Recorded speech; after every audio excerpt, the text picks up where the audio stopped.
Hi guys, it's me Aurie, and today I'm back with another commentary video, but today I'll be analyzing the first Hunter match that I played since coming back to Identityv. So you're going to see a really terrible start, but give me a little bit of a slack because I was just trying to remember everything back. So you're going to see me get my game sense in the end of the game. So here, as you can see, I do not remember any of the survivor spawns, at least most of it, but I do notice that there's someone near factory, but I decided to try and find another survivor, mainly because that was better, and also that would have been a really difficult chase in general. So I do find a shaking cipher, and unfortunately I didn't see lawyer, so enchantress became my first chase. So here I put a peeper down and I went through the right because I thought the enchantress would try to mind game me behind it, but instead she went to bad corner. And now she tries to transition into factory, and she does use flywheel to try to avoid my cats, but I was able to stun her anyways and got that hit. But now she is able to transition into factory where batter is coming to harass and support.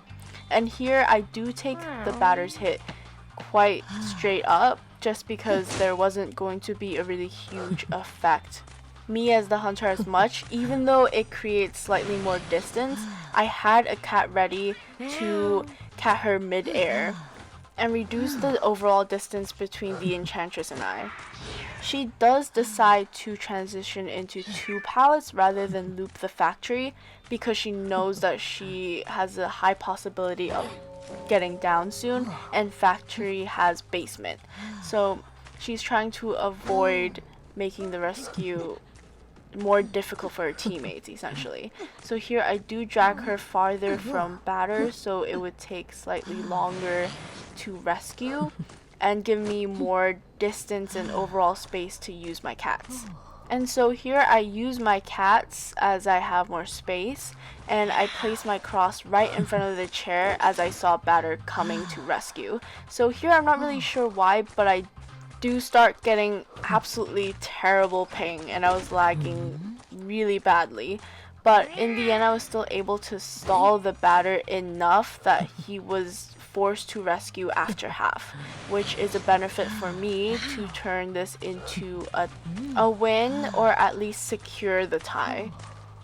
So here I was able to cat him, and I did try to mind game him, but the frames were so terrible, so I wasn't able to get as smooth of a jump than I wanted. So here he does get a clean rescue, and I have my cats ready once again, and I was able to cat enchantress. I knew she was going to vault, but I tried to jump to stop her right before she vaulted, but this jump actually made me having the ability to avoid batter's ball just in time. So this was actually quite a crucial moment. If I were to have missed my cat, or batter would have actually hit me using his ball, that would have most likely caused me to lose. So here I was able to stun batter and down him, which made it easier for me to down enchantress as well. So at this moment, the only reason that this enforced tie would turn into a lose would be if I were to throw extremely badly, or if the survivors were carrying incredibly at the end game. So right now I was planning to pressure on the cipher that I was seeing shaking, but since it stopped and I had tinnitus, I knew that they were trying to heal up batter, so I at least tried to get one hit in so I could slow down the cipher rush. So here I knew that batter was almost completely healed up and could get up, so what I did was pick him up and chair him near the last cipher. As you can see, batter is not struggling, so I tried to take this opportunity to get some balloon hits on lawyer, but unfortunately I was unable to do so.